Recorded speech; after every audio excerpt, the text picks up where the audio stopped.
Hello, folks. It's shoot. Yeah, it's easy, huh? Yeah, welcome to P4FX. It's me, DT-Faux, here with LoXus, yeah, aka and we're going to Dr. continue. Wowie. Dr. Wowie, as according to his name tag on the recording scene, which people may not see. So, anyway, new episode, new time to start, new things to talk about. Things been going on since last week. So kick it all off with what you've been up to, LoXus. Well, so far, especially for the past week now, I've been just trying to go back and play a bunch of games that I hadn't played before. Like I stated in the previous episode, I did re-download Mario Odyssey, and that game's been very interesting, and I've been playing Hat in Time, which I mentioned last episode. Other than that, I actually went back and played Mega Man and Bass on my stream just for the hell of it, and it was a really good time. That was actually my very first classic game I've ever played when I was a kid, and it was actually the game that really cemented, or I guess you could say solidified my my craze for the Mega Man franchise. And I played through it, and I got to Burner Man just like when I was younger, and I got my ass kicked just like when I was younger too. It's like the first half of the game is really easy, and then you get to like the later half, and it's just like, why do you do this to yourself? Luckily, I played the Japanese version, Rockman and Forte, which is exclusively on the Super Nintendo. Or Famicom technically, but I emulated it. So I was actually able to play it. Man, my throat. But I was actually able to play it, albeit everything was in Japanese. So, I mean, it was pretty cool. That game's definitely not built for Mega Man. It's more built for Bass, that's for sure. But it was still a really good time. Other than that, I've been getting really into Smash for some reason. I've been in a really big Smash mood. I've been playing that game almost like every day. Like I haven't played like any other fighting game in a while.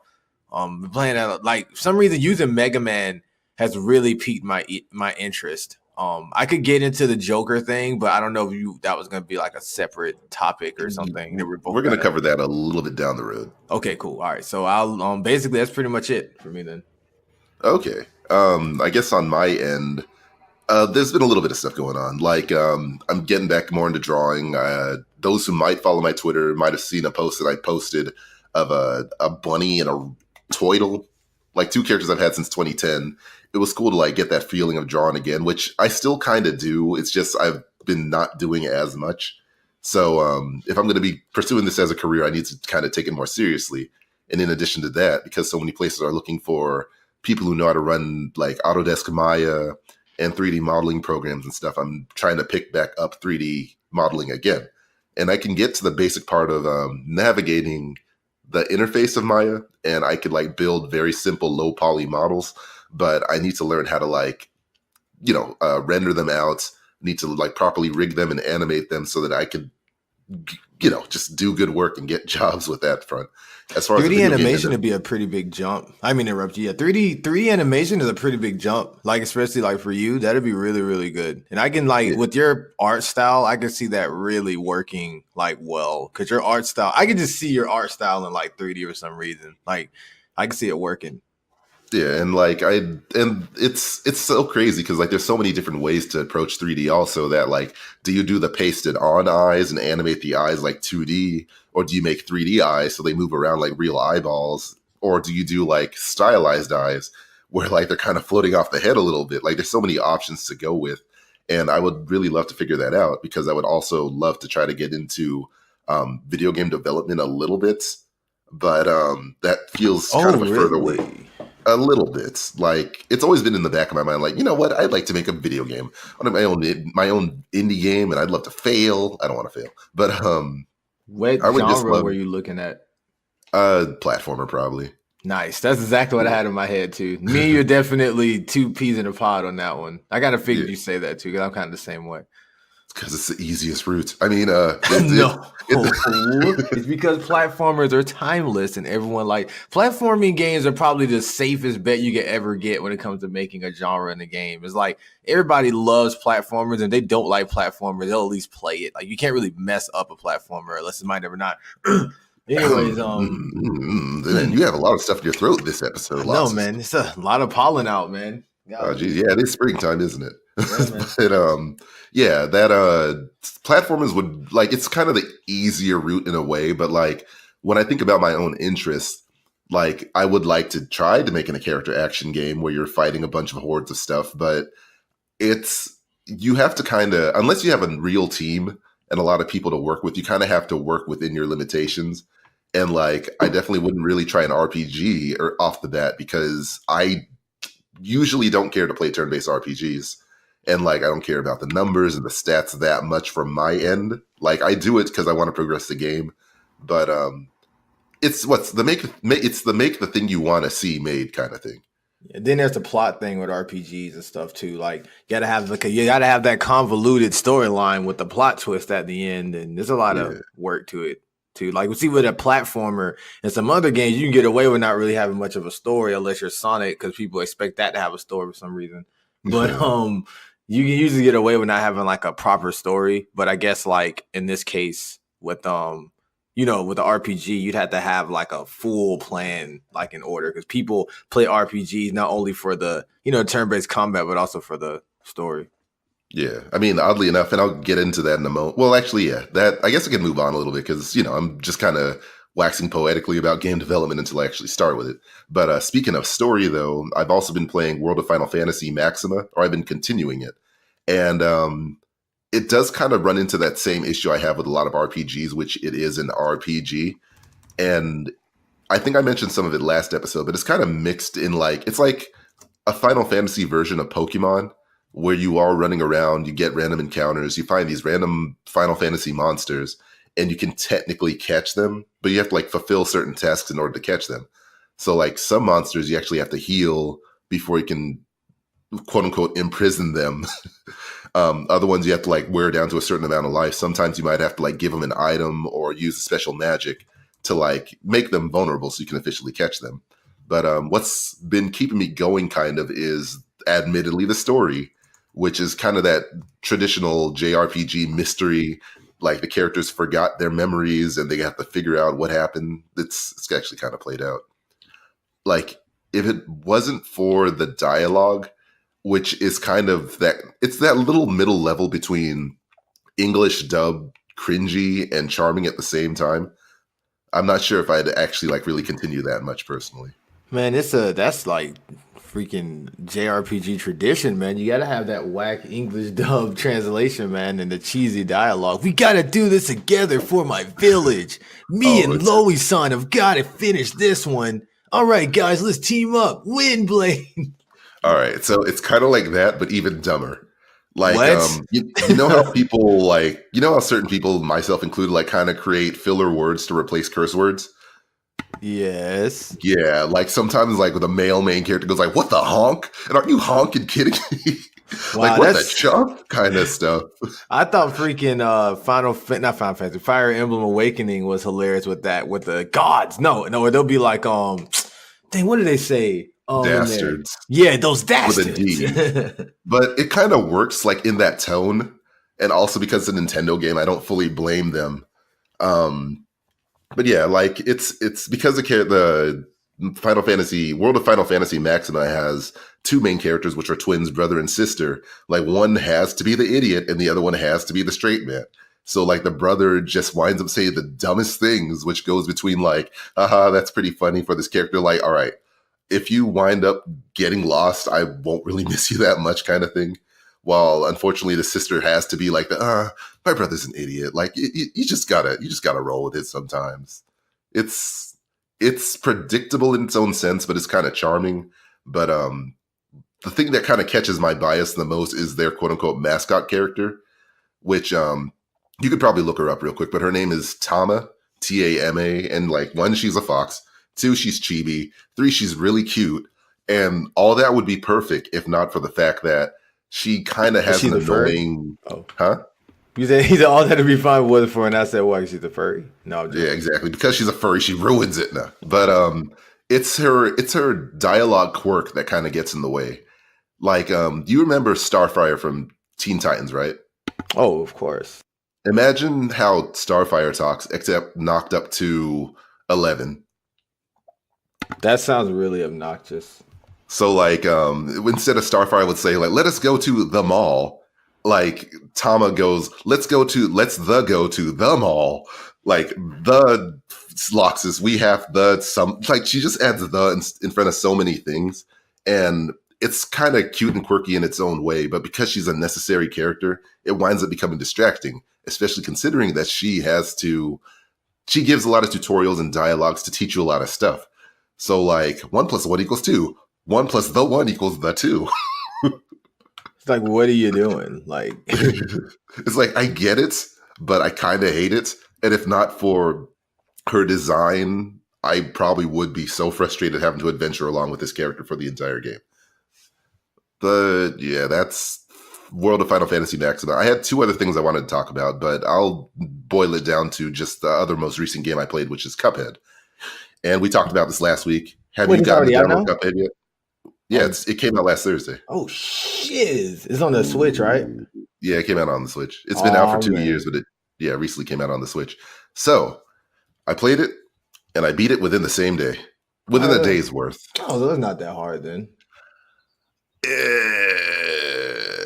I beat it within the day, but it was, God, how many retries did it take?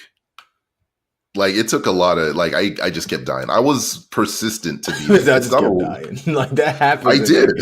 That sounds about right. Like, it's the kind of game where, like, it's not a one-hit kill kind of game. Like, you get 3 hits, but you're familiar with Monster Hunter, right? That's correct.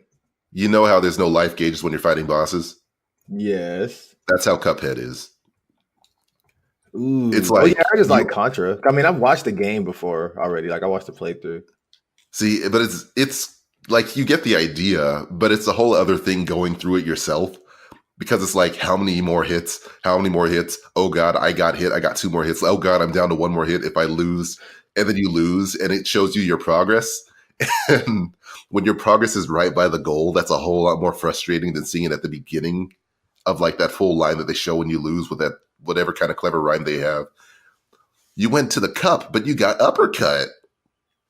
Wait, so they really don't have so they really don't have a life gauge on that game? Not an active life gauge, I guess. They do show how far you got into the boss fight or the stage when you die, to make fun of you, essentially saying, hey, look how far you were from the goal, or look how close you were. But when you're trying to fight the boss, you have no idea how good you're doing until it officially says knockout. And it's such a sigh of relief, but not also coupled with the amount of stress depending on the boss you're fighting. That makes sense then. Yeah. And it's kind of interesting too that, like, for a game that got so much love put into the art visual side of things, how so many people will never see beyond even the first world, just because, like, you have to be legitimately good, if not decent, at that game. Like, that got me really hyped to play that game now. Yeah, I mean, you'll definitely get through it. Like, I have no doubt about you, but I'm talking about like random Joe Schmo who plays for fun on Smash Brothers. Wow, just because someone wow, I didn't know you were that type of guy. Yeah, those filthy casuals, they'll always get in the way of my fun. How dare they turn on easy mode?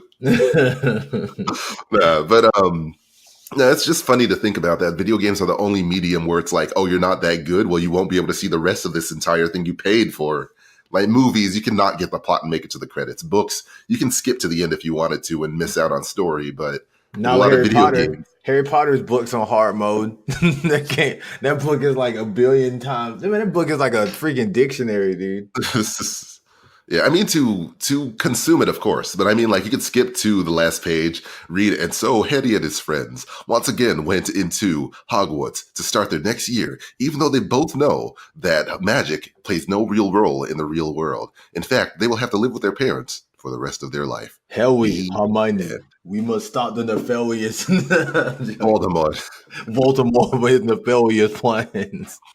But how do we stop Dr. Voldemort, Ron? That's a good question. When you find that spell book, you know, where you find that stone, you'll find Dr. Voldemort.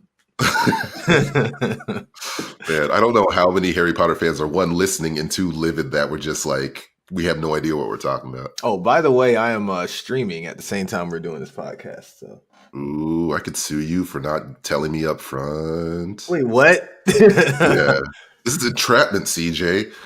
It'll be people could fun. possibly know about my drug situation Yeah, if that you say Toby it out does. loud, Well, silly. thankfully, I didn't say that my drug situation is out loud here in Texas, Houston, Paris, Yeah, that street. Ecuador. Yeah, I Yeah, of love course, that that street, street. man. That street in that Yeah. one country. By the way, on the topic, when you were talking about like games and their difficulty, at least to be fair, they've been definitely neutering the difficulty in a lot of these games to make them more accessible.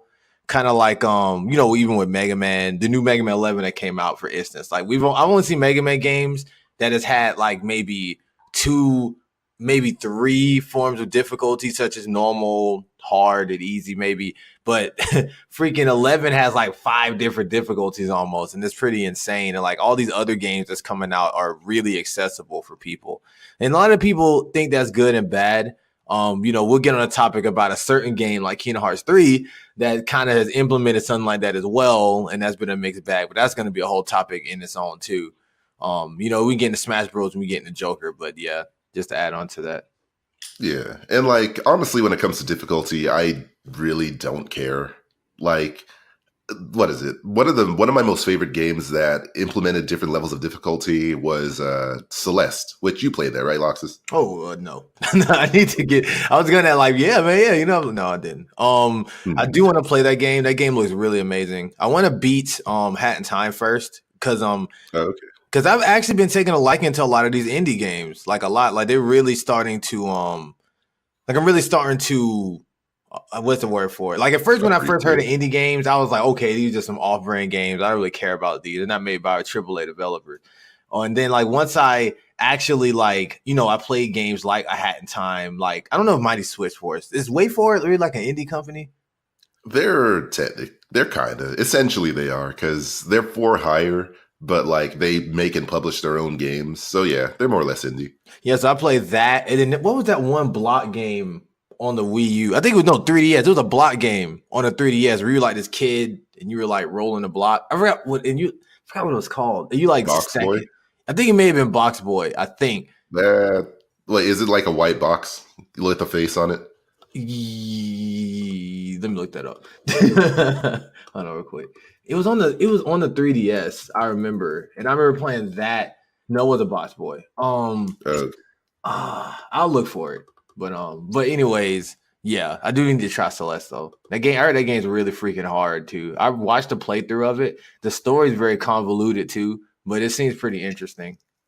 Oddly enough, the story's not really that convoluted, but but like the general point with its difficulty is that like it does have the option that says you could turn off dying, you could make yourself invincible, you could give yourself infinite jumps. And the game doesn't even like make you feel bad about it. Like, you know how other games go like hard, medium, easy, baby. Like you won't get the super secret ending if you go on baby mode. But with Celeste though, you choose easy, you like make it easy for yourself, and like there's a little prompt that says, while we recommend that you play Celeste on normal mode, before you turn on these settings, like we do respect the fact that you want to, and this is a game meant to be enjoyed by everyone. We want everyone to still enjoy the story, and I'm like, yeah, that's pretty good, pretty wholesome. Thanks, Celeste developers. I forget the name of the developer, but it's kind of like on the nose. I think it's like Games by Thomas or something like that. I think it was something like that. I do like the story in Celeste though, and the game is pretty for like an 8-bit game. Yeah. And I like the dashing and stuff like that. And I'm kind of a masochist when it comes to like hard games, especially platformers. I just love getting tortured in those games. It pisses me off when they're hard, and I'm gonna rage, but I enjoy the challenge. So yeah. And I draw certain lines in certain places when it comes to difficulty. Like playing through regular mode of Cuphead, that's fine enough for me. Playing through hard mode, like, yeah, I'm good. Especially depending on what you earn at the end of it. It's like, do I really want to put myself through, not really stress, but doing this when I can finally move on to another game? And I'm like, yeah, I'm just ready to move on, essentially. So, depending, whatever your skills are, enjoy the games you can. It is rough that like not every developer is obligated to appeal to the quote unquote less skilled players. But at the same time, if you have the time and resources to make the game more accessible, There's nothing wrong with that. Now, when it comes to the competitive side of things, that's another argument altogether. But single player experiences, like, who really cares? Exactly. Yeah. So, like I said, it's and that's an interesting topic, there as well, as far as like single player versus multiplayer game and what devs are actually focusing on these days. Because you look at games like Mario Tennis and all the other games that came out, like Mario Tennis, Soul Calibur. I don't know, so not Soul Calibur, Dead or Alive 6, my bad. I don't know if that game's suffering through that too, but it's like a lot of these games, like Street Fighter 5 at the beginning, has a lot of content stripped, and it's like they just assume all we want to do is get these games and immediately do multiplayer. But a lot of us play these games on a casual level, and we'd like to actually play some shit. Like, imagine if we got Smash Bros and all we got was Elite Smash. Have fun. Like, some people probably be happy about that, but I wouldn't. Some people want a classic mode. Some people want an adventure mode. I like shit. Just the other day, I was streaming and I was doing Cruel Smash. You know what I'm saying? Just for the hell of it. It was fun. Like, sometimes you want to relax and kind of do some things on your own and actually enjoy the content and the lore that these games present. You know what I'm saying? So, yeah. Yeah. Like, the only thing that gets me in hindsight is that they probably should have... like, after playing through World of Light, and I played and beat it and got 100% on the mode, not necessarily all the spirits, I can look back and say, I kind of wish they put the energy a little bit somewhere else. At least on that front. Like, wait, in which part? World of Light. Yeah. I never gone through World of Light yet, all the way. Oh, I like the signal. Oh, wait, all right, listen.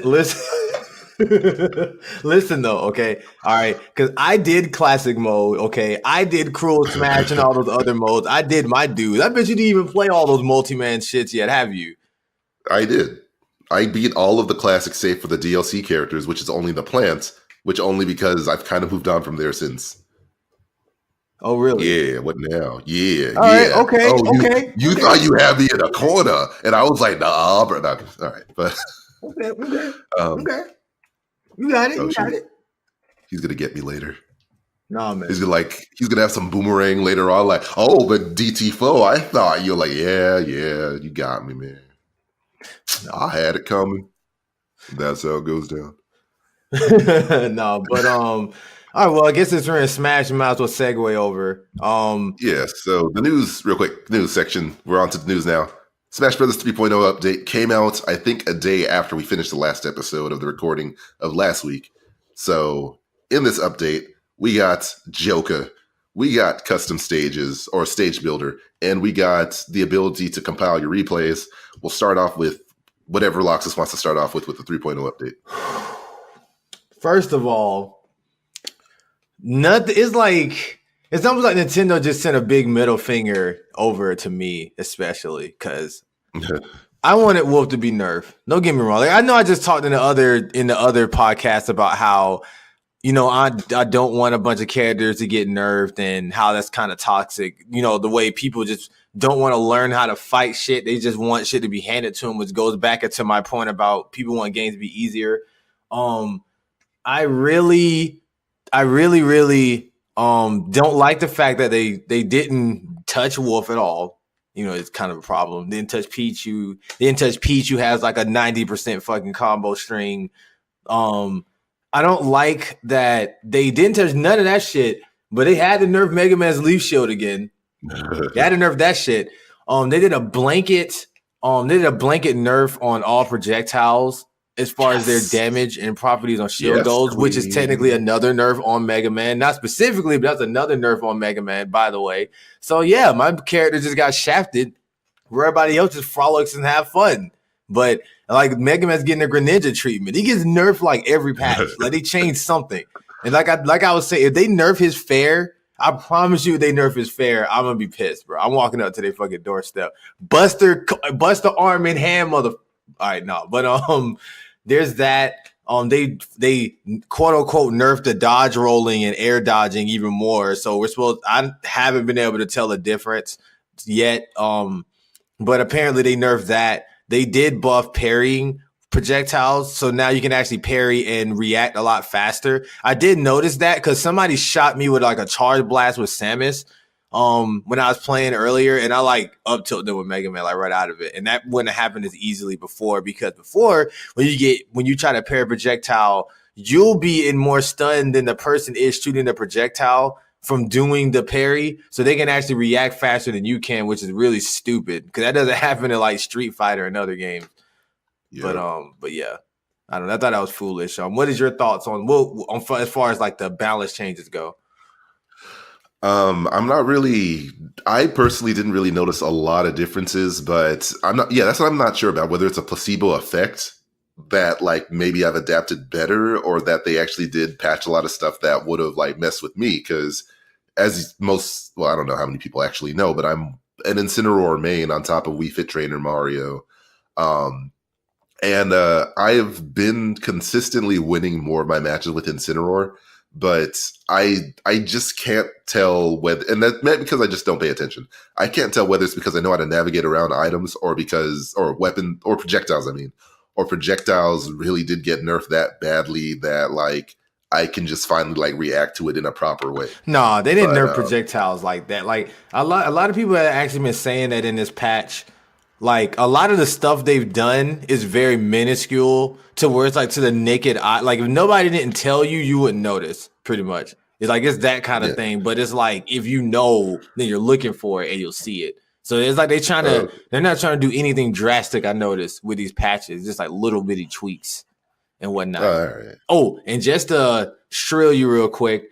DT-Faux here, as you mentioned, with if you guys didn't watch our previous, I won't say Greninja, on our previous podcast, with the one before this one, we actually discussed how he was actually a finalist at that Nintendo Open International thingy.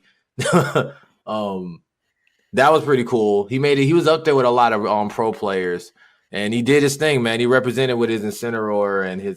Did you use Wii Fit Trainer?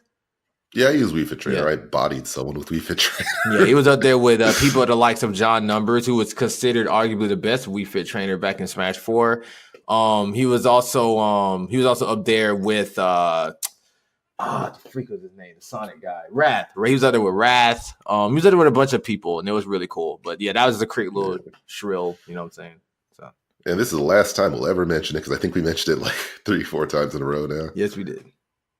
And we're going to in the next episode. The name of the whole podcast is That Guy Who Made It to PAX East. Yeah. All right. So, we talked about patches. What other part of the 3.0 update do you want to move on to?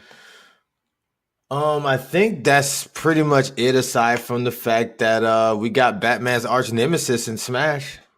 Yeah, we got the Two-Face. Yeah, man. Yeah, no, we got the Penguin, dude. They put the Penguin in. Oh, for word? I thought we got Poison Ivy. Poison Ivy, no, man. We definitely got the Riddler in Smash, dude. Definitely. He has the mask and everything. He has the mask. It can't be the Riddler. It had to be Mr. Freeze, though. I don't know if it was Mr. Freeze, though. It does lag whenever I play that character, I notice. So yeah, that's true. It may be. No, that's Doc Ock. Yeah, Doc Ock for sure. Dr. Ock, that's from Spider-Man. All right, anyways, so guys, if you didn't know, Joker's in the game. You should know. But the internet is practically all over the internet. It's probably on freaking CNN right now. It's probably still on there. Like everybody has been waiting for Joker to come out for so long. He's finally here. He's great. I like the fact that Joker isn't like, for once we got a DLC character that isn't really bad and he's not like stupid good. Like I like that he's just like literally in between. And they did a really good job, I feel like, balancing Arson as far, for right now. It's only been like a week, maybe less, since he's been out. Sure, people are going to find some jank shit. But for now, I really enjoy the fact that Arson isn't like OD stupid and he's only around for like 30 seconds versus like the whole entire time until you kill him kind of thing, like Cloud was. I do like the fact that he is a high combo character, but he has no range. So it's like, he can't really mess with you too much unless he kind of like forces himself on you. So like they do have to work a lot for their stuff. And a lot of their stuff is frame tight as far as their like advanced combos go. So I do like the fact that for one, their gun isn't super obnoxious either. So I do like the fact they finally made a character that feels really good. I fought one last night. I fought against a guy who goes to tournaments or whatever. I found out. And he freaking but like I found out that the guy I played last night actually does go to tournaments all the time, and he was actually kicking my ass at first. That was Ganondorf, and I'm like, bro, I'm Ganondorf fighting Joker. This is about to be ugly. But it actually turned out that I ended up keeping up with him pretty well because Joker has his weaknesses. So yeah, like the fact that like his side B comes out slow enough we could actually get a chance to dodge it. His gun is like you have to be really close for it to actually hit stun you.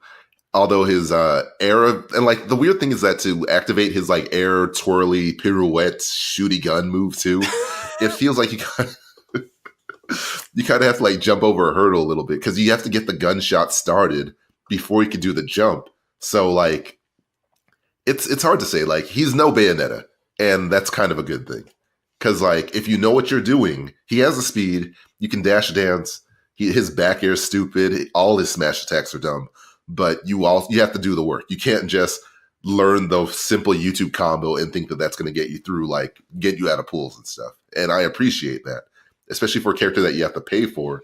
Is like, yes, you paid for them. They should not suck, but they should also not be that like $2.99 win bucket value burger combo kind of thing either. He's hard, and I like it. Like you have to know what you're doing. Yeah. Like I actually enjoy using him. Like I haven't used a character like that since like Brawl when I actually used Sheik back in Brawl. Like because that he is like a Sheik-esque type of play style. And you know, I've been using like, you know, like Mega Man and Robin and stuff back in Smash 4, Dart Pit, stuff like that. So I mean like, you know, I haven't had a high pressure character like that in a while. So it's very refreshing using him, you know, and he is a noob destroyer because he could just sit his little his counter out and you'll just absorb all that shit. So I think it's pretty cool. Yeah.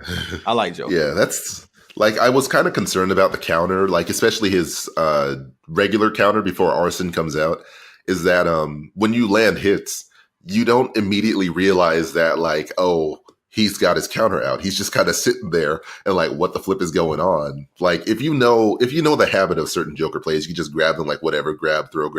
Exactly. But if you think like, yeah, I'm getting in, and then like, oh, it did little, and then his meter's built, and Arson's out, and then he can also push me away if he times it just right. It's like both kind of the point of this, but it's easier to read once you get used to it. So it doesn't feel broke. Just grab him. It's easy. Just grab him. That's the entire matchup. Yeah, it's I mean, it's kind of half true, unfortunately, but like it's for an Incineroar player like me, it's also very easy to counter Joker's recovery too. Like when he tries to do his little tether rope thing, like he can only do it at a certain angle. So if you drop down and neutral air him with Incineroar at the right time, it actually knocks him away, and he can rarely grab it back. Also, because his Arson up B isn't an attack, it only does a recovery, you can actually hit him on the stage, you can stage spike him, you can knock him away. Like, despite the video saying like, oh, you're actually invincible for a certain amount of time, it's like a millisecond.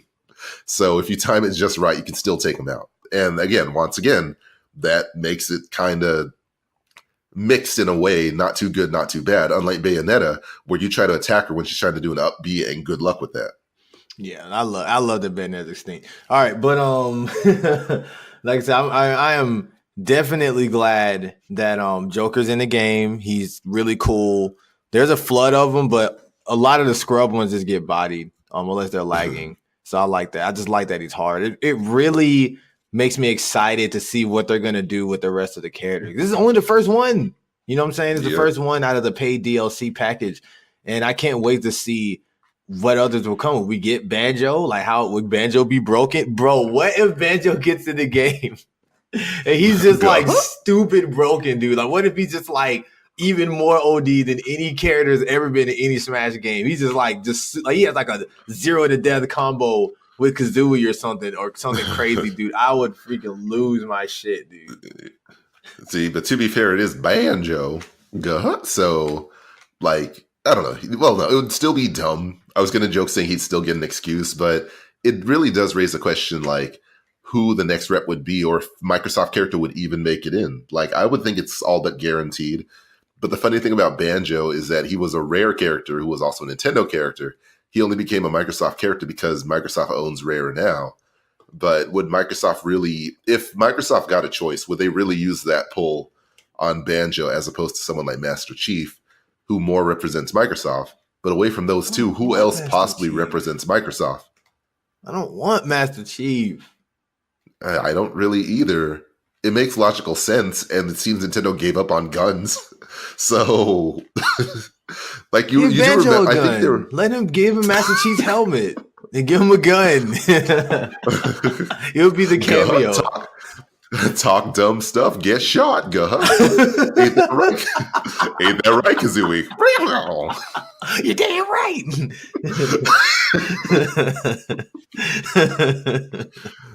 Oh man, I wish I could hear like talk spit, get shot. No, whatever. Anyway. Ooh, I thought you were about to say something else.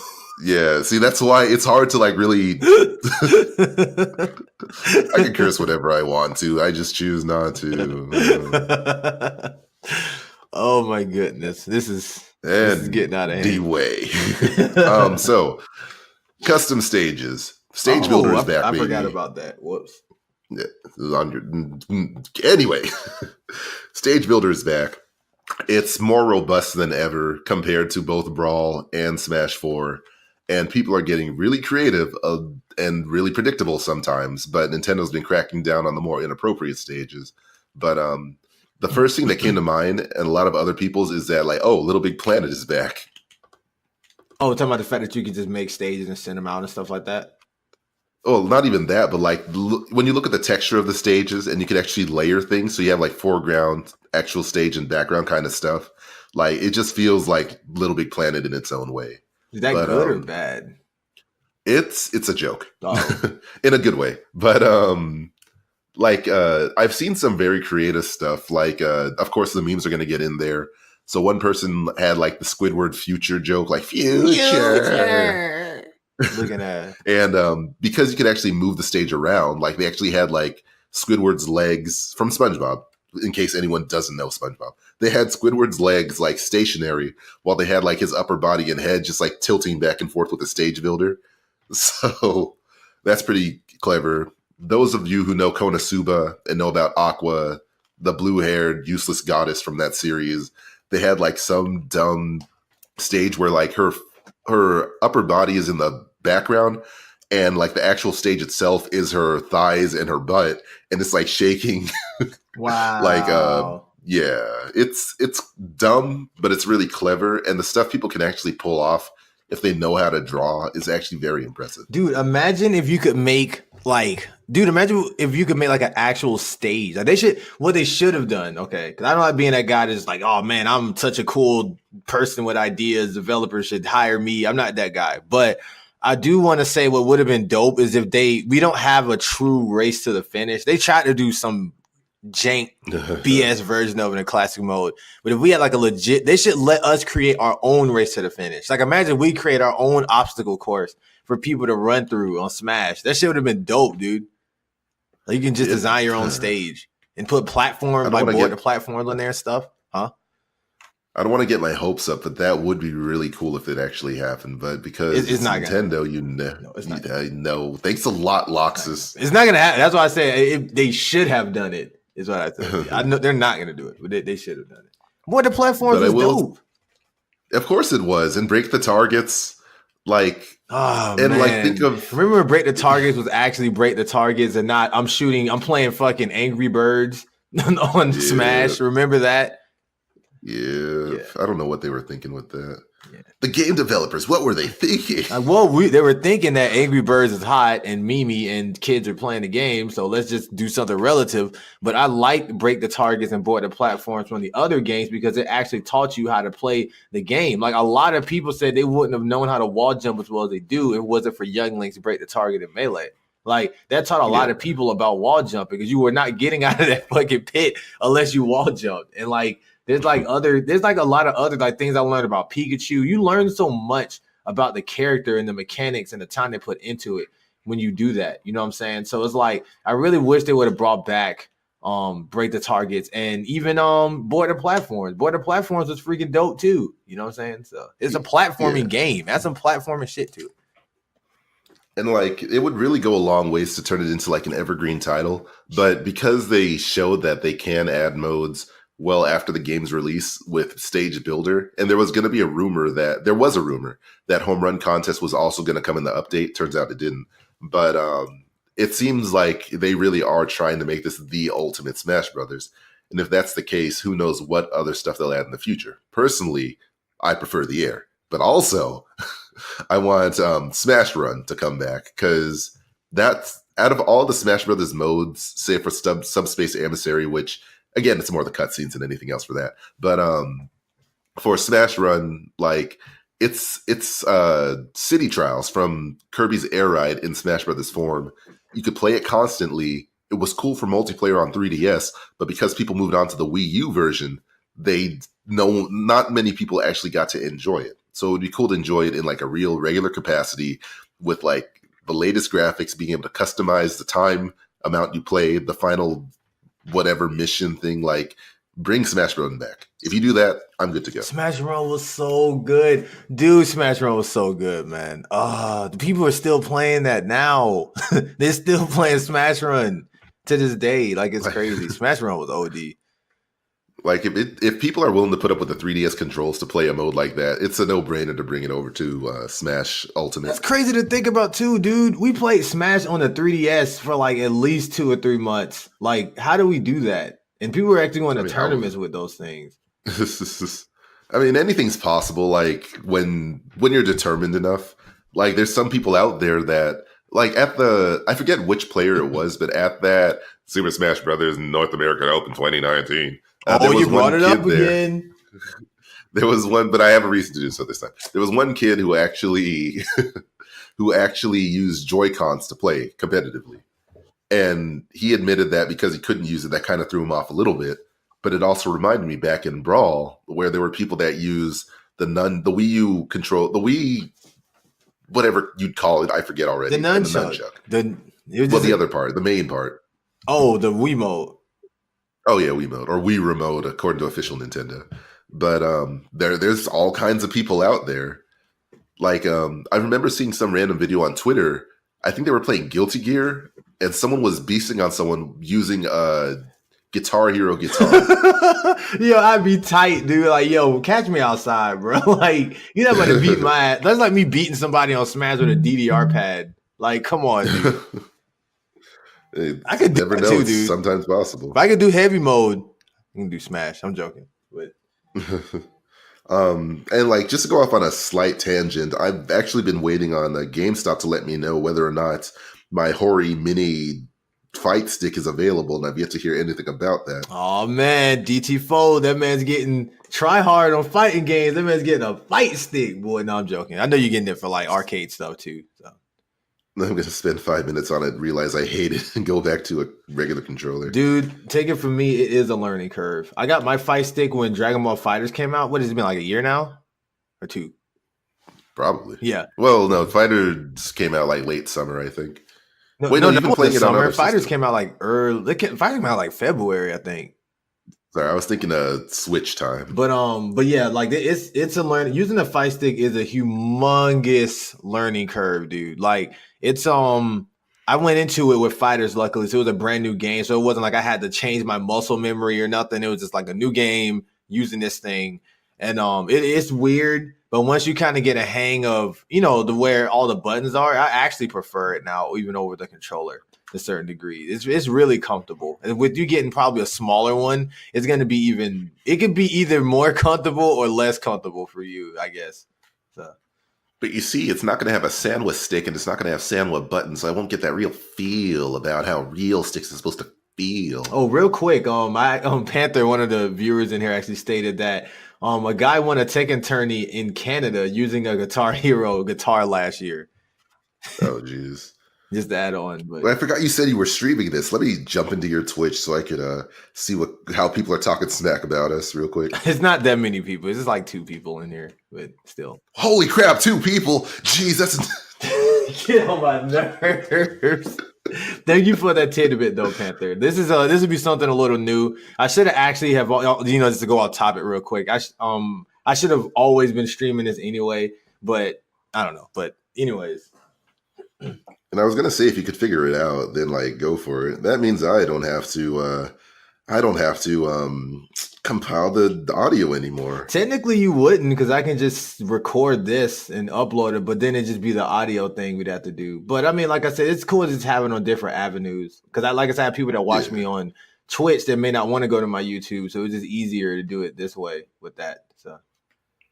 And the other thing too is that, I was actually considering speaking of avenues, I was actually considering other places to upload because apparently if you don't have a subscription account on SoundCloud, you can only, I guess, present 2 audio tracks at a time. Ooh. Because like out of nowhere on our quote unquote company email, like it was saying, hey, unless you pay for this, like your episode 0 is going to be hidden. And I'm like, yep, that's the end of SoundCloud then. Rip Sword Rex. Yeah. But I'll probably throw it up on FA only because, like, I don't know. There's people who follow art sometimes do want to see what other stuff you're up to. So I'll give them the option, like, hey, if you like me drawing characters, maybe you'll like me talking about stupid stuff with a person I've known since middle school. Oh, dude. No? Okay, all right. Speaking of middle school, quick question, though. I wanted your truthful answer. What is your top 5 favorite GameCube games? That's kind of hard to say, I think. I mean, Mario, I almost said Odyssey for some reason. Mario Sunshine is a given. I honestly couldn't tell you at the moment. I would have to look at an actual list. Did you say Odyssey? And I almost said Odyssey. Oh. Yeah. But no, I would have to look at a list to really think about like, all right, what would I want to do? Or what am I talking about? I need to put down the phone for a second. What I would like and what I would like to put at the top of my list, essentially. All right. So if I was trying to log into your Twitch. All right. So you can proceed. But if I had to go for GameCube games, my favorite top 5 GameCube games would have to be for free: Kirby's Air Ride, Sonic Riders, Mario Kart Double Dash, Melee, and what's another game we played all the goddamn time? What's the game we used to play all the time? I guess if I had to go for a one-player game, because all of those are like multiplayer games, but those are the games I play the most. I guess it'd be Mario Sunshine after that for free. Yeah, that's true. I mean, I can't believe I forgot to actually mention Melee. That's that far wiped from my mind. Dude, Melee was our life, dude. Holy crap. Mega Man Transmission was... Let me stop. But... Oh, we didn't even make it past that Let's Play, dude. We never finished it, and we never will. I mean, I was going to joke saying, like, maybe we're better now than we were back then, but it's still Mega Man Network Transmission. That is true. I could just try getting it again, but Nintendo's put a stop to almost getting... It's really hard to get ROMs online without using some kind of torrenting website of some sort. They shut that crap down like tremendously. Luckily, I was able to snatch as many ROMs as I could. Well, that should be sound straight. Luckily, I was able to snatch as many cartridges up, CDs up as I can, so I can play them on my legitimate GameCube. Yeah, I mean, there will always be options because people are always trying to find a workaround. But I mean, one would hope that because Nintendo's trying to shut down ROMs and emulators, that they'll make an effort to make certain games more accessible. But that's just kind of the give and take. It's like, it's hard to get mad at them to the fullest extent because it's like, yeah, they still technically own the rights to those. And piracy is piracy no matter what. Like, you can come up with every kind of excuse, but piracy is still kind of piracy. But this is also history. And like, if you're not going to sell it, why not allow an option? But at the same time, people are playing these things for free, even though you could still kind of buy them, but they're no longer in production. And it's like, you can't really take one side or the other 100%. Oh, and before we forget, I know we're moving along pretty well here. Did you want to go into the other news, the KH news? Yeah. That other than breaking this game video game news, apparently, according possibly today. I don't think I didn't catch that. I caught that. Kingdom Hearts 3 is getting an update for critical mode. Thankfully, you don't have to pay for it, but it is kind of funny that it has to come in an update. All right, so here's the thing, because I've been keeping up with all the news with the directors and stuff, the people who made the game. So originally, there wasn't even All right. So at first, they didn't add critical mode because they want this game to be an experience that everyone could jump into. So they didn't want it to be OD hard like the previous Kingdom Hearts games have been as of recently.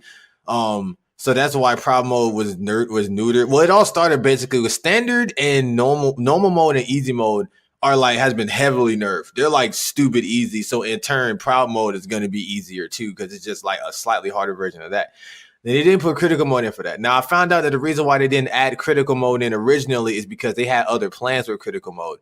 In fact, I've heard that they actually changed a lot of things in critical mode, like to improve the combat, to make it more of they're trying to make it more of a you have to time your blocks, time your moves type of thing, rather than look at all these fancy roller coaster rides I have. And oh, shoot, I got like 3 different specials I could do at one time. And I can just keep spamming the hell out of this. Oh, look, I nuked the entire screen just from mashing the attack button. Like they basically went and changed almost or reformatted the entire flow of battle in critical mode to make things a lot harder and a lot more challenging. And I'm not sure they made some people were rumors that they may have taken out certain things that may have been in the previous modes also that you were able to do. They said they definitely want to center things more around your abilities, more so than your supers you have on there or your specials.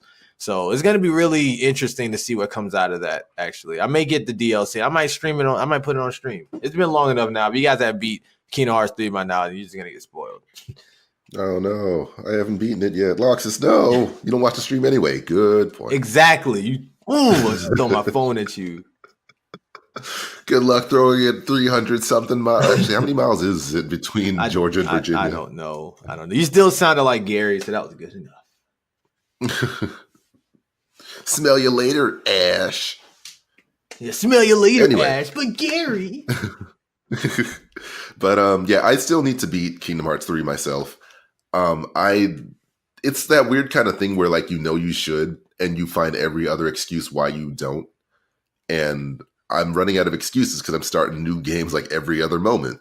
And I need to kind of stop that. But I'll get to it eventually. Hey man, they're throwing out so many good games these days. Yeah, it's kind of hard to keep up. And on top of movies, which we'll get into at the end of this kind of. But also before we move on, did you want to do viewer questions towards the end? Because like Purpose and Panther are actually inputting some things in the chat. So I guess when we get towards the end, you want to do that?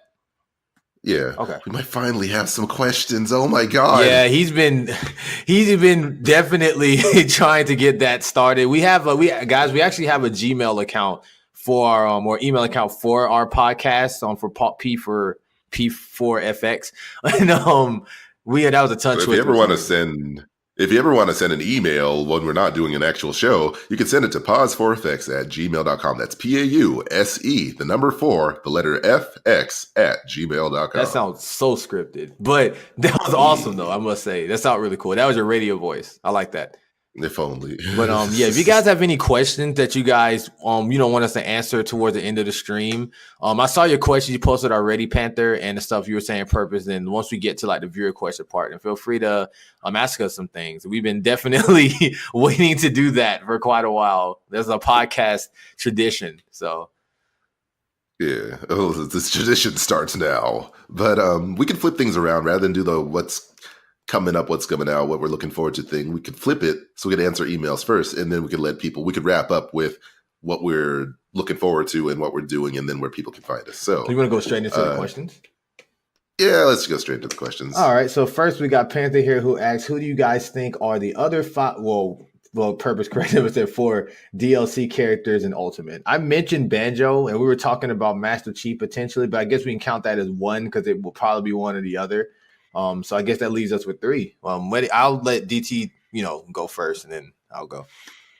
Well, honestly, I hope it's Waluigi. Like, yeah, sure, he's an assist trophy, but he can still. There's still a chance, right? There's still a chance in the podcast here. No, I'm joking. Yeah, it's funny enough because I had to deal with this on 2 different levels. One of my main subscribers on in my Twitch, Purpose and Nerdini, is a humongous Waluigi fanboy, and Yeah, so he definitely would be crying right now if he heard you say that. Dude. And my roommate, he's a super Waluigi fan too, so I have to deal with that. But anyway, I'm sure that was a joke pick. I'm hoping. Yeah, sure. Right? It was totally a joke. Yeah, it was funny. It was a joke. Yeah. Yeah. I mean, not funny to the Waluigi fans, but who cares? No. Anyway, serious answer. Personal wish.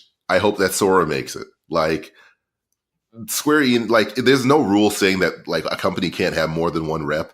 So if any other Square Enix character was to make it, it would be Sora. It should be Sora. It probably won't be Sora, but it should be Sora. Probably be Cactar and Tonberry. Bruh, they're probably gonna put a freaking Moogle in there. It's gonna piss me off. I want Sora in the game so bad, dude. Why do people get Joker, but I can't get Sora? Like at least Joker was, I mean, it's not Joker. At least Sora was on a Nintendo system, but clearly those rules don't matter anymore. Yeah, I don't know, man. Jeez, Sakurai, what you doing, man? Yeah, so that's one. So we got what you doing. So we got two more. So we got Sora. All right. Well, see, the thing is though, I don't know if Sora's gonna get in now because they stated that each of these, I thought I remember reading somewhere that each of these characters are going to be from franchises that have not been in Smash Bros. Yet. So, like how we have Joker, and there's nobody from that Persona franchise. Then again, like Sora and Cloud aren't from the same franchise. They're just both from Square Enix. Yeah, so I don't know like how the only if rule that's I the same thought, thing. Huh? The only rule I thought I heard was it won't be Echo Fighters. That's the only rule I distinctly remember, but maybe there was other stuff mentioned. There was other stuff mentioned. I remember reading that somewhere that like each of the fighters that are going to be the new fighters coming in are going to be like new fighters. Are they going to be like fighters from series? It was series. That's what it was. Series that aren't in. So they could put Sora in still, if they wanted to. I don't know if they will or how that will work, but yeah. But on to the last two. You go ahead. Sorry. It would have been Bomberman if he wasn't an assist trophy. Oh, the pain. Oh, it hurts. It hurts. Yeah, it's rough. It hurts. I honestly believe there might be a chance that Pyra and what's his face from Xenoblade 2 might make it. Because the only thing that Sakurai said was game development started after Smash Brothers started. Right. But he didn't say that it was impossible. That is true. It's probably not going to happen, but it's. So who else is like? That's the thing. Like when you think about gaming history, who else is even left? Like someone from Tekken, very likely, because I think Namco Bandai helped develop this Smash Brothers as well. Yeah, I think they still did. Yeah. Yeah. So I wouldn't be surprised if a Tekken character made it in. It's really hard to think because at this point, like, I don't think it would be Steve from Minecraft. I think that meme is getting out of hand, and I could go on a whole entire tirade about why people need to not let memes create their expectations, because that's how, in my personal opinion, that's how you get the Goku people who are sincere about it, the Waluigi people who are sincere about it, despite contrary to the belief or whatever. Alrighty. Well, then I guess that kind of covers it. I guess next we'll go on to let's see here. And yes, Purpose, I do agree. It's Cat with a K, by the way. But it would be dope if they put Cat from Gravity Rush in there. But she's not gonna get in there because she hasn't ever, like, the only reason why Cloud got in, even though he hasn't been on a Nintendo console until recently, is because Final Fantasy has, and he's the representative of Final Fantasy, I guess. Whereas Cat hasn't ever had any representation whatsoever. Yes, Miss Pac-Man would be dope, also Purpose, if they put her in as a Echo, but they're not going to put Echo then. So, yeah. Oh, real quick. Actually, off the top of my mind, the other two predictable ones would either be Crash and or Spyro, which is possible. It's possible, but that, again, it's hard to tell whether it's gonna happen or not. Dude, where did they put a Skylander in? Oh, and then they got this new promotion with Smash where you got to get that stupid little board thing, little thing you hook up to it, and then you can put the Skylander on there, and you can like switch between their costumes. Oh my! And then what's his face? The announcer, Skylander. Yeah, Skylander. Like this game's winner is Skylander. Welcome, Skylander. Congratulations, Skylander. Wow, you're really strong, Skylander. Yeah, Spyro is Skylander Panther. Yeah, that's why I had mentioned that. Oh boy. But Panther asks here about how do you guys feel about Google Stadia, and will it hurt or harm gaming in the future?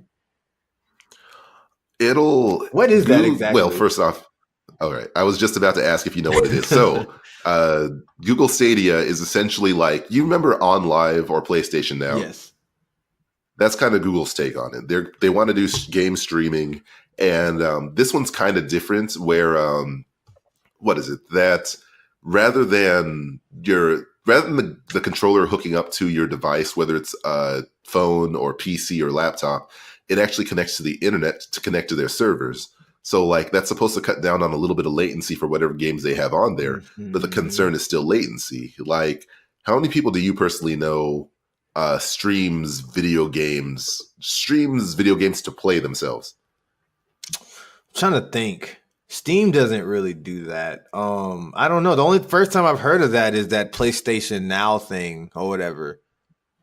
Yeah. And the biggest concern is that you have to have like the right kind of internet to make it work. Like, it's not something that you're going to be able to use that well on streaming on your phone or with like the lowest tier of internet accessibility. Like, you need to have like several gigabits per minute per second, or like access to a lot of gigabytes per hour. And apparently Google Stadia kind of eats up, from what I've read, about like 20 gigabytes per hour. Dang. So it'll work for like more metro areas, but as far as like people that live out in like the boondocks, it may not work as well, unfortunately. So is this thing, all right, so I'm trying to get like a visualization, because I was trying to look on Google, but like I was concentrating on what you were saying too. So like, is it basically like a controller and you hook the controller to your phone, or is it like a console? Like it's like a box and you plug the controller to the box and the box connects to like, because I'm thinking this is more like a thin client that shoots to like a remote server, I'm guessing, that allows you to stream these games, I'm assuming, right? Yeah, that like it's not really a system, it's a service. And it's going to be like, it's going to try to take advantage of the tech you have, which whether it be your laptop or your phone or something that connects to the internet, to connects to their local servers so that you can play whatever the latest, greatest games through their servers. That's kind of Steam. And it's a given. That's Steam. Yeah. Yeah.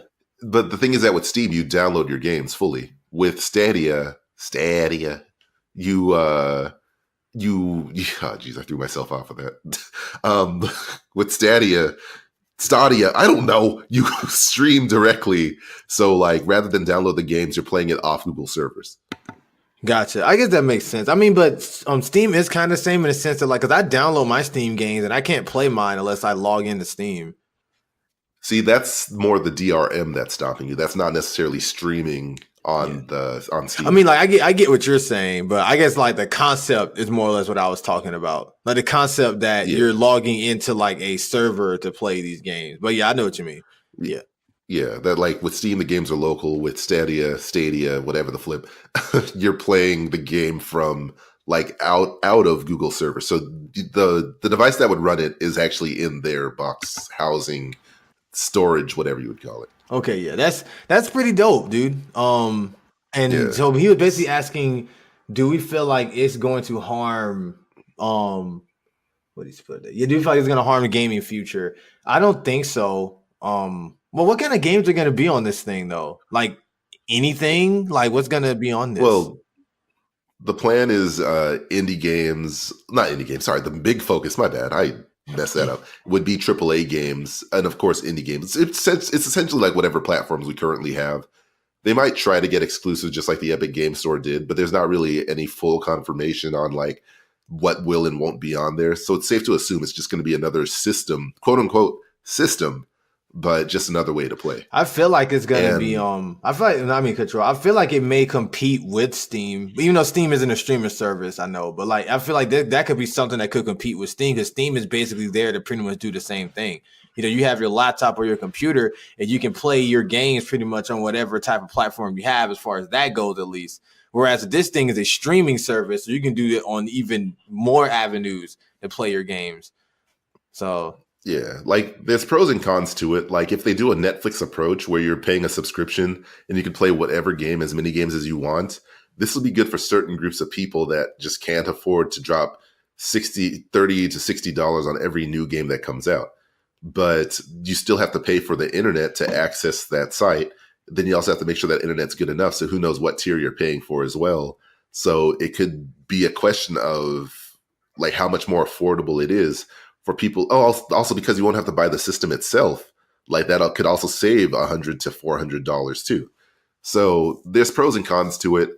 It may be the future, like a couple decades down the road. But where we currently stand right now, people still like their physical media. They still like owning or quote unquote owning their video games, like downloading them. I think we're still a ways off. And especially when it comes to like more competitive games, fighting games and stuff, like until they get the latency down packed, like that's going to be a big hurdle for the more mainstream gamers. It might be gamers. It might be good for like the more casual folks. But like the hardcore, like hey man, I don't like the way you said casual just now, man. That triggered me, bro. What's wrong with casual? Yeah, man? Why'd you say it like that, man? We'll get over it. What's up with that, man? What's up? You said casuals. Like, what was with that? The emphasis on it, man. Like, sorry, it's just it's a regional dialect. Okay, really? You put it that way.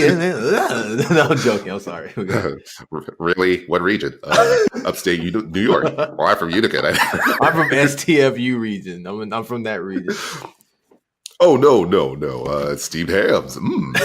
Steamed hams. No, man, I'm vegetarian, man. No hams. No, I'm joking. But sorry about that. No hams in this part of the country at this time of day at this time of year in this part of the country, localized entirely in your bedroom. Wait, what? Yes.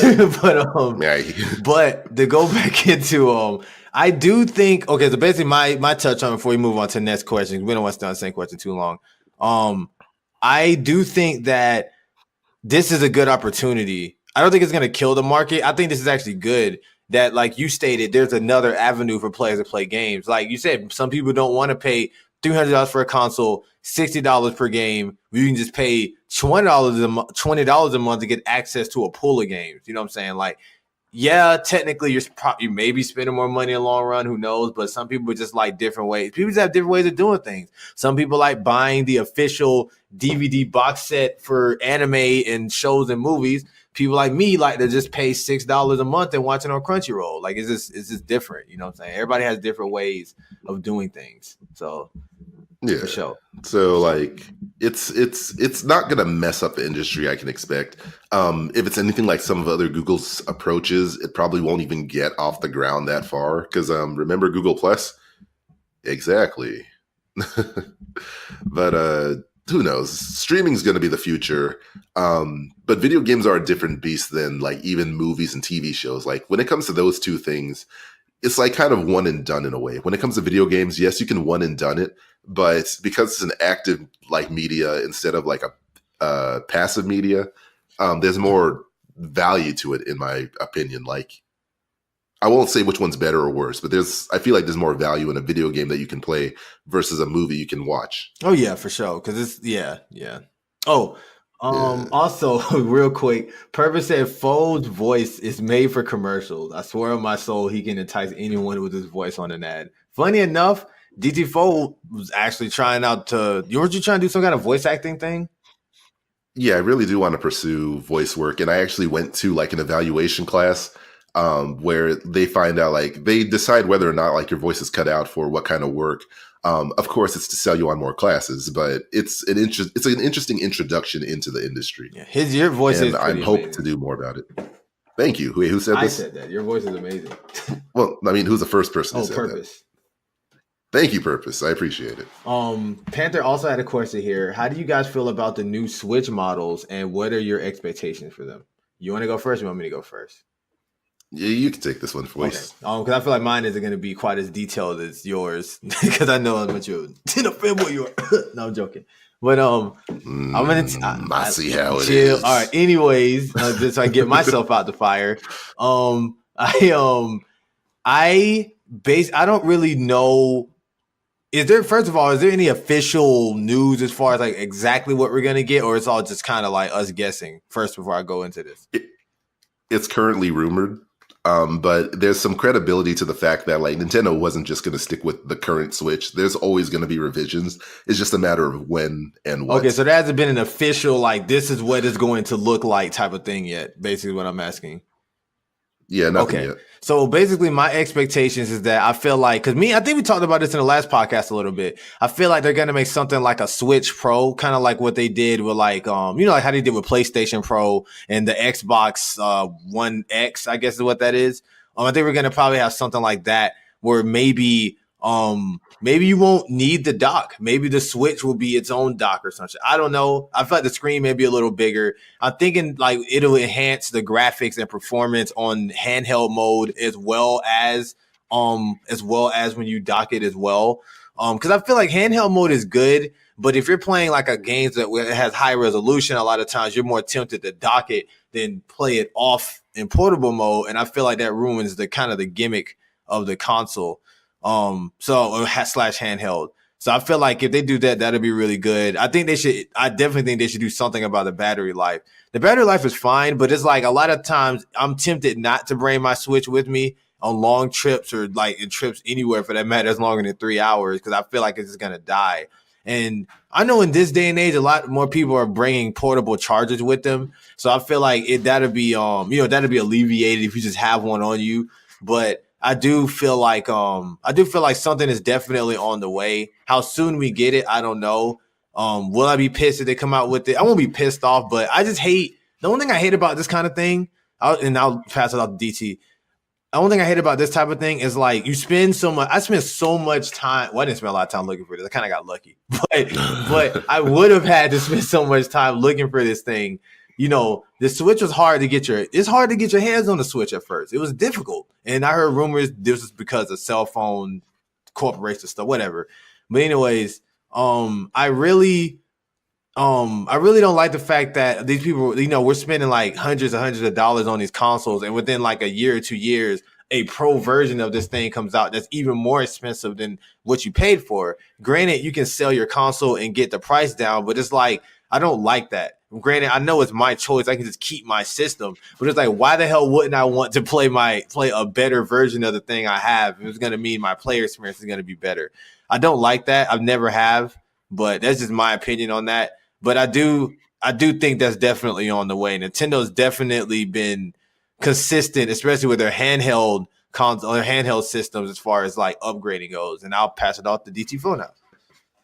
Yeah, so I kind of agree with like some of the stuff that like it is. I do feel for the people that like wind up getting the older version and then like a month later the newer version comes out. For those of us who jumped on at launch, I think it's kind of been long enough because we're already in year 3, even though we're only kind of a month into year 3. So by the time the new version comes out, assuming there is a new version, like it'll be about 2.5-3 years. And that's a better cycle than how cell phones seem to have like a new thing every year. And I've kind of come to accept, like, I used to be kind of in that upset group of like, oh man, this new iPhone this year, but one just came out. Or like, there's a new Samsung phone, but that just came out. But then I'm realizing like, there's no reason, like you can kind of be upset, but at the same time, it's like the existence of this new thing doesn't automatically make your old thing obsolete. It does kind of make it rough, like, haha, the thing you have now is no longer the new thing. But like, I own a Samsung Note 8, but like, I still have a Samsung Galaxy S4 that still works. And if I didn't get the Note 8, I would still be using the Note 4. Yeah, it's a Note 4, not an S. You know what I mean, though. But so as far as, because I am kind of a Nintendo fanboy, like I am kind of like, give me that Nintendo Switch Pro now. But I'm also fine with waiting because that could save me $300 or however much it's going to cost. As far as current rumors go, according to the rumors, unfortunately, the Pro has been delayed for the time being because according to the rumors, they haven't quite figured out the battery, because I guess like it either drains the battery or it doesn't last as long as they want to. So at least they've been thinking about whether they're going back. Yeah, so like whether they're going back to the lab again or back to the lab again. You messed up. Back to the lab again. Not again. Back to the lab again.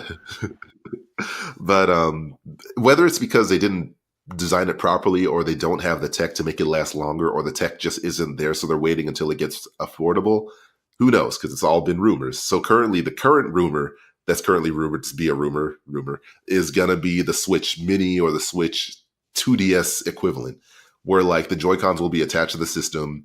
It should still be dockable, maybe, but it's hard to say because it's all been rumors. I think that'll work fine enough, because when the holiday season rolls around, you want to reach out to the kiddies who may not either have or can afford or want the regular Switch. So having like a Switch designed more for the casuals would be an idea, at least. But and then they could probably release the Pro a little bit later, like next March, where after the holiday season is over, folks like us would come in and swoop it. So by the time the holiday season rolls around again, then like they could sell it back to the casuals. Yes, I feel like that'll definitely be a very good route, as far as that goes. So, 100% believe that this thing will be coming out within the next couple years. I'm hoping it comes out faster. I'm cool as long as the battery's good. They'll definitely work on that battery. At least they were thinking about the battery, according to what you said. Yeah. I mean, I would suspect that it falls below 3 hours, and that's probably why they, kind of like put it back on the drawing board.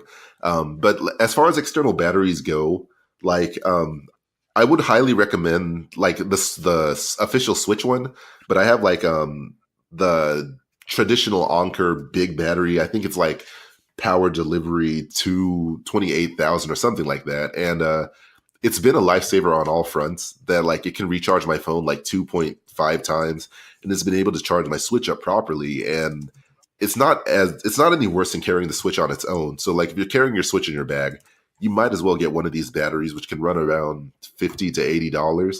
But for how long it makes the system last longer, like it's definitely worth the money. Yeah. Like and there's even like a half price version, I think about $30 to $40, which is about half the size, but it can still charge the system like 1.5 times. So if you're ever concerned about, oh man, I'm going to be outside the house longer than 3 hours and I don't want to bring my AC adapter with me, just get one of these batteries charged up, put it in your bag, and you're good to go. All right, and we'll get to the last viewer question, and then we'll end because we kind of went a little over time. But the last viewer question here is what are your thoughts on Sony's censorship in certain games as of late? Who, buddy? I guess I'll go first again. Yeah. How can I as somebody who's been playing video games for my entire life, and I've seen the growth of video games literally from I came during the 16-bit era, then 32-bit to now we're in 3D or whatnot. I get why they're doing it. Times have changed. Shoot, even in Japan, we'll go into the censorship and even anime. In Japan now, like things like Dragon Ball Super, we remember how violent Dragon Ball and Dragon Ball Z was.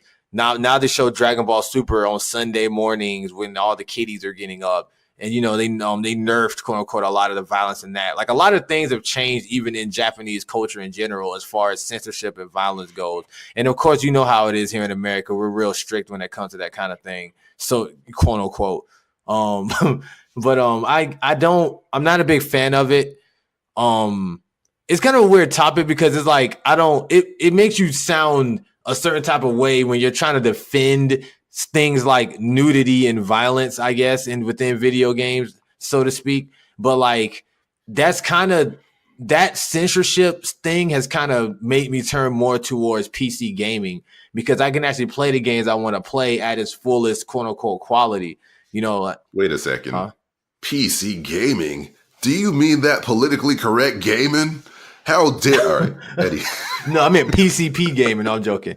But oh yeah, popping that Molly, I'm sweating. Gaming. Hashtag. But That's basically my take on it. I don't like it. I'm not a big fan of it, but I understand why they're doing it. So, all right, you can go ahead, and it will. All right, so I've kind of had like a loose understanding or knowing of like Sony censoring stuff because it seems to be like the quote unquote creepy anime BS games, which like not in a bad way, but it's like a lot more of the censorship is like, oh, let's crack down on the jiggle physics and like these games where you just more or less feel up on the goils and like when they take hits, they wind up like losing their clothing. It's like I can kind of give or take that personally, but I do understand the concern of censorship. It's an interesting hill to fight on because depending on the situation, like yeah, stand up for censorship. It's always, I mean, like fight censorship, not stand up for it. Um, but also, this kind of goes into like a more personal thing of like it's interesting how censorship only seems to be a concern when like not always, but it tends to seem to be like when someone's acting like a jerk or when it comes down to degeneracy. Because like it never always feels like people are quicker to stand up for the someone talking about something more moral and being shut down for it, and it being about morals. It's like, why can't I say the N word and why can't I look at my anime boobs and like that kind of stuff. But as far as why Sony's doing it, it's weird. Like they allowed it for the Vita, they allowed it for the PlayStation 3, like because they're kind of cracking down on this level of censorship. The people who would usually put those games on PlayStation systems are saying, you know what, well, let's just bring it to Switch. So like now Nintendo Switch has DOA Extreme Beach Volleyball 3, and I'm kind of curious about getting it only for the novelty. But because like, are those games even good? Yes, they're good, but they, look, whether they're good or not is the thing. We just want to see our anime boobs and our thighs. I don't see what the issue is. It's all about the fan service. No, I'm joking, but yeah, some of those games are actually pretty good though. Yeah, like I won't lie, I am kind of curious about Seren Kagura. I don't think I download it to have it sitting on my library, but maybe I'll get a physical copy. Imagine letting anyone hold your system. Well, no, because you play Seren Kagura. Yeah, I have it on I went to the store and bought it. It'd be more embarrassing to buy it from the store than to download it because people see you physically getting. It's not a porn game though. It's just like. It's just they just lose their clothes in battle. I'm not gonna lie. I've had people come on my stream and they're like, "Whoa, what is this?" But like after a while, they're like, "Because it's weird with Seren Kagura because that game is fan servicey as hell, but it's actually pretty fucking good. Like the fighting on that game is fluid as hell, like actually, and the graphics are actually really good, and the physics are too. But that's physics. Yeah, steamed hams. I'd like to get a bite of those steamed hams. Yeah, man. It's all about preference. But yeah. So. Yeah, like it's like there's always going to be some kind of access to it. It's unfortunate that like Sony would try to crack down now, and it's hard to say why when they allowed it to go the way it's done. And then of course the part of censorship I will stand against or on, whichever the stance is like how we're okay with as a culture, we're okay with violence. Like, oh, you can show all this blood and gore and people getting their skulls crushed and all their entrails falling out. But oh, one nipple and suddenly it's an adults only rating. How dare you? It's unfortunate kind of because like we're somehow puritanical on nudity, which is far less harmful than violence, which we become so desensitized to that like for better or for worse, Mortal Kombat 11 came out and a lot of its hype is the gore and the fatalities, but that's okay. But don't you dare show too much skin. But yet we're fine with showing enough skin of female characters. But it's complicated and stupid and dumb. And especially as me as an artist, it's kind of an interesting thing to try to navigate. But yeah. LoXus, you there? Yeah, I'm right here. I know. Oh shoot, I was typing for a second because I was trying to fix something on my computer. Because it was gonna screw around with the podcast, but I didn't fix it. But my bot was trying to do something stupid. But basically, I wanted to agree with you, and we're kind of going over time here. So I guess just to wrap things up, what is a game you're looking forward to coming up soon? Okay, it's not a game, but I will make this super quick. In fact, I'll go my whole 9 yards real quick because I was actually getting a phone call not too long ago. Avengers Endgame coming to theaters. Looking Oh, forward to it. yes. When you seen it? We'll probably try to do a spoiler cast a little bit after we both get to see That'd it. be really good. More hype than that, though, is Detective Pikachu, which I wasn't feeling, but now the more I see of it, it's like, I'm on board. I want to see this. Let me get it in my hands. All right, and when is it coming As out? Avengers Endgame is like by the end of this week, so I want to say April 26th. Detective Pikachu apparently is May 10th. Okay, there's plenty of time. No, because I'm seeing Avengers on that Sunday. So Okay, yeah. So there'll be time for a spoiler cast if I can also see it too, because I actually need to buy some tickets because apparently it's very popular. yeah, we bought ours at the beginning of the month. Like as soon as it was announced, we bought the tickets. So That's really smart, actually. So, so wrapping my end up, so then Lox can wrap his end up. If you want to see some video game gameplay stuff, I'm trying to continue SteamWorld Dig and trying to get those episodes up as soon as possible. You can find me at DT-Faux Gaming for the later episodes. You can go to DT-Faux Classic on YouTube, both of them, if you want to find older episodes. If you want to see me say stupid stuff or post artwork on Twitter, you can find me at DT-Faux. That's DTFAUX. Now, Lox, you wrap up so we can get out of here. Okay. So for those of you who are watching this on YouTube and are listening to this on SoundCloud, I mostly stream as far as my content goes. So check me out on LoXus_TV. And that's on Twitch to check out all of my streams. I stream Smash Brothers, and a bunch of other retro games. You can just stop through. We do random stuff. Become part of the community. I also have a YouTube which this will be posted on, of course. If you're not watching this on YouTube, it's SG_LoXus. My Twitter is also SG_LoXus. I'm trying to become more active on that as well. And and look for also on YouTube. I meant to say I'm going to start posting highlight videos. I tried to make some last night. I'm going to start posting highlight videos from my stream of some of the funniest clips I can find, just so I can have something else on, as far as content goes. But and last but not least, I'm going to reiterate this one more time. DT already did it. Check out our email, which will also be in the link at the bottom of the YouTube video in the description below. Just go ahead and go to our email and email us some questions or email us anything as far as like responses or what you thought of the podcast, things we could change, things we can add. Just hit us up on there if you want to. And big shout outs to my viewers in my stream. I appreciate you guys. You guys made this a very pleasant experience with your questions and comments. So you're more than welcome to join back in next Tuesday. We do this every Tuesday. We usually try to shoot around 12 o'clock, the 12 o'clock range. But it'll be sometime between 12, 1 o'clock is when we start. So if you want to tune into this again, come back around during that time.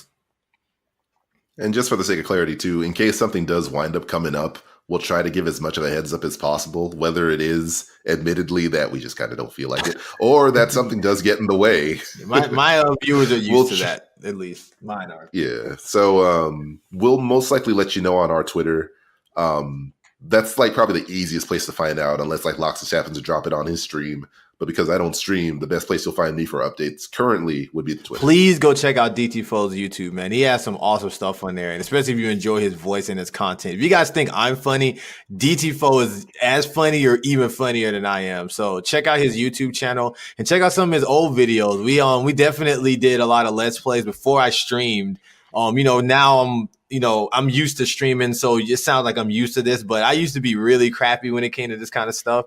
And you can kind of see the earlier content, from me as I tried to dive into producing, like video/video game content.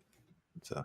Yeah, if there's two videos I would recommend that it has me and LoXus in it, like there's a bunch of them, but I think our best playthroughs might be Donkey Kong Country 2 and Super Mario 3D World, which also includes another old friend.